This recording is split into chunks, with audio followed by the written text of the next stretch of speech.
Bismillahirrahmanirrahim. Assalamualaikum warahmatullahi wabarakatuh. Selamat siang semuanya. Bagaimana kabarnya? Semoga kita dalam keadaan sehat walafiat. Dan semoga Allah Subhanahu wa taala selalu melindungi kita semuanya. Amin ya robbal alamin. Baiklah, kita di sini akan mempresentasikan tentang lembaga penilaian dan lembaga evaluasi, yaitu tentang instrumen asesmen. Sebelumnya, perkenalkan kami dari kelompok 7. Yang pertama ada Nadia Nurul Agnia, Siti Agistia, Hana Pertiwi, dan Muhammad Maulana Syaputra. Instrumen asesmen atau lembaga penilaian dan lembaga evaluasi memiliki beberapa bagian. Yang pertama, pengertian asesmen, fungsi asesmen, jenis-jenis asesmen, prinsip asesmen, rambu asesmen, kegunaan tes standar dan tes buatan guru, dan yang terakhir yaitu kelengkapan tes standar dan tes buatan. Baik, di sini saya akan menjelaskan mengenai pengertian instrumen asesmen. Instrumen asesmen adalah alat atau teknik yang digunakan untuk proses mengumpulkan informasi tentang objek atau siswa untuk membuat pertimbangan penilaian atau keputusan mengenai objek tersebut. Asesmen erat kaitannya dengan evaluasi.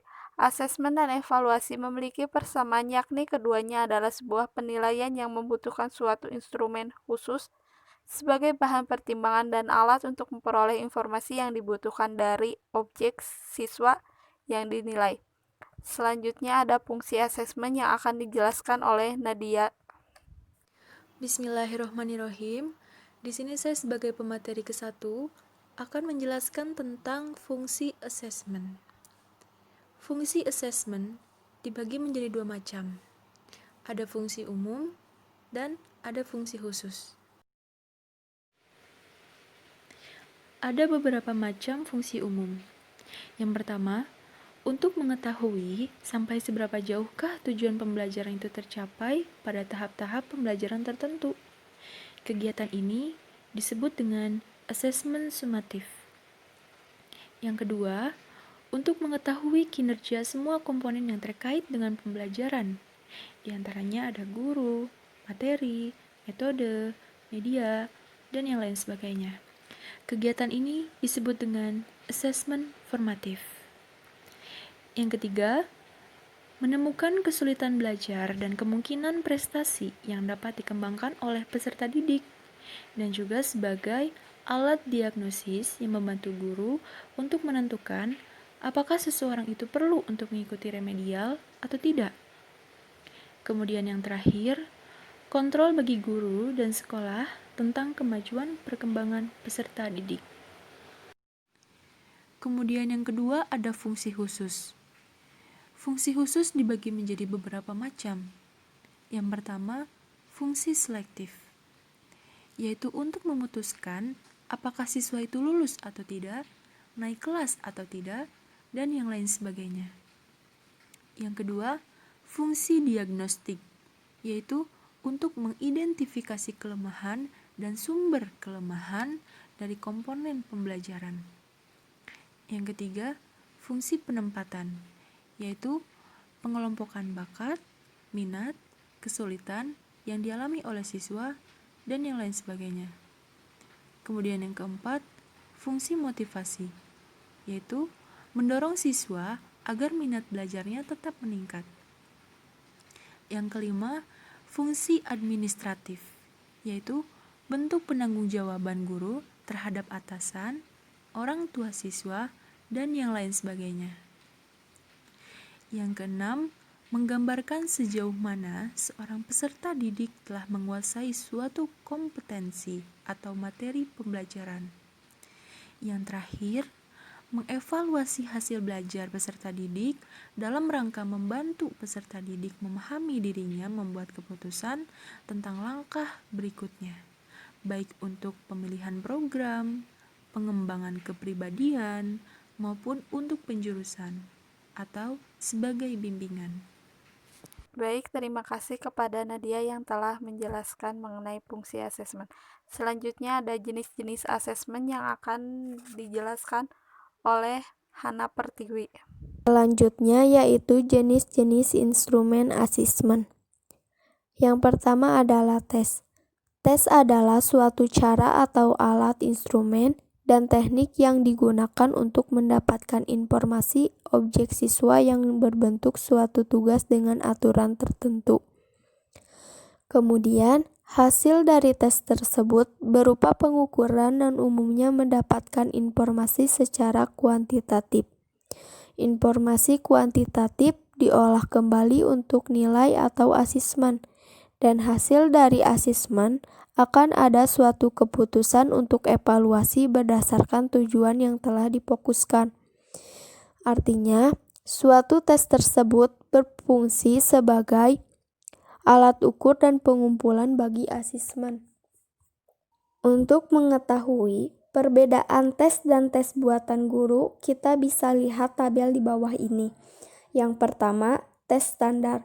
Tes standar didasarkan atas bahan dan tujuan umum dari sekolah-sekolah di seluruh negara. Sedangkan tes buatan guru didasarkan atas bahan dan tujuan khusus yang dirumuskan oleh guru untuk kelasnya sendiri. Jadi, bahan yang digunakan dalam tes standar adalah bersifat umum, sedangkan tes buatan guru, bahan dan tujuannya adalah khusus bagi kelasnya sendiri.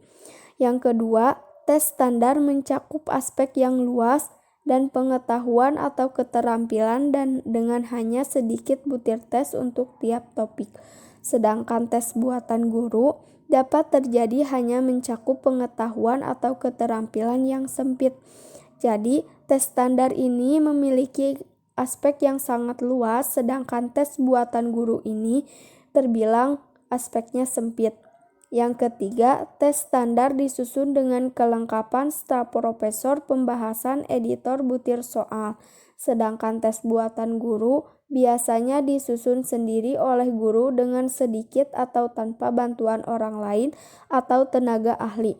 Jadi, dalam pembuatan tes standar ini memiliki tenaga yang membantu dalam pembuatan tes tersebut, sedangkan tes buatan guru hanya guru itu sendiri. Yang selanjutnya yaitu tes standar menggunakan butir-butir tes yang sudah diuji cobakan, dianalisis, dan direvisi menjadi sebuah tes. Sedangkan tes buatan guru jarang-jarang menggunakan butir-butir tes yang sudah diuji cobakan, dianalisis, dan direvisi. Jadi maksudnya ketika membuat sebuah tes standar ini pasti memiliki tahapan-tahapan. Yang pertama diuji cobakan, dianalisis, dan direvisi menjadi sebuah tes. Sedangkan tes buatan guru biasanya tidak melakukan tahapan-tahapan tersebut. Jenis-jenis instrumen asesmen yang kedua yaitu inventory. Inventory adalah suatu alat untuk menaksir dan menilai ada atau tidak adanya tingkah laku, minat, sikap tertentu, dan sebagainya. Biasanya, inventory ini berbentuk daftar pertanyaan, bisa berupa angket, rating scale, dan lain-lain. Adapun contoh daftar pertanyaan yang berhubungan dengan inventory ini adalah daftar pertanyaan yang dipersiapkan untuk mengungkapkan aspek-aspek kepribadian seseorang dengan memuat pertanyaan yang bisa dijawab dengan tidak atau ya. Jadi, inventory ini adalah sebuah alat untuk menaksir atau menilai ada atau tidaknya tingkah laku seseorang. Jadi kita dapat mengetahui tingkah laku seseorang dengan pertanyaan-pertanyaan yang dijawab oleh siswa tersebut. Saya Muhammad Maulana Saputra yang akan menjadi pemateri ketiga. Nah, dalam prinsip-prinsip asesmen yang pertama menyeluruh atau juga bisa disebut lengkap atau komprehensif. Yang kedua berkesinambungan atau juga berkelanjutan. Yang ketiga objektif. Keempat mendidik. Yang kelima berorientasi pada indikator ketercapaian. Yang enam sesuai dengan pengalaman belajar. Dalam rambu-rambu asesmen memiliki 7 rambu-rambu. Yang pertama, memandang asesmen dan kegiatan pembelajaran secara terpadu. Yang kedua, mengembangkan strategi yang mendorong dan memperkuat asesmen sebagai cermin diri. Nah, maksudnya strategi yang mendorong dan memperkuat asesmen sebagai cermin diri, jadi membuat sebuah asesmen atau juga strategi untuk penilaian kepada siswa apa yang sudah diberikan. Misalnya sudah memberikan soal kepada siswa, lalu kita evaluasi lagi untuk diri kita sendiri yang memberikan soalnya kepada siswa tersebut. Langsung ketiga, melakukan berbagai strategi asesmen di dalam program pengajaran. Yang keempat, mempertimbangkan berbagai kebutuhan khusus peserta didik. Yang kelima, mengembangkan dan menyediakan sistem pencatatan yang bervariasi dalam pengamatan kegiatan belajar peserta didik. Yang keempat, menggunakan cara dan alat asesmen yang bervariasi. Menggunakan cara dan alat asesmen yang bervariasi itu jadi menggunakan cara-cara lain dan asesmen atau juga penilaian secara variasi. Yang ketujuh, mendidik dan meningkatkan mutu proses pembelajaran secara efektif. Kegunaan tes standar dan tes buatan guru.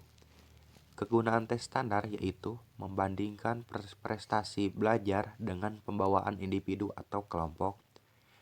Kedua, membandingkan tingkat prestasi siswa dalam keterampilan di berbagai bidang studi untuk individu atau kelompok.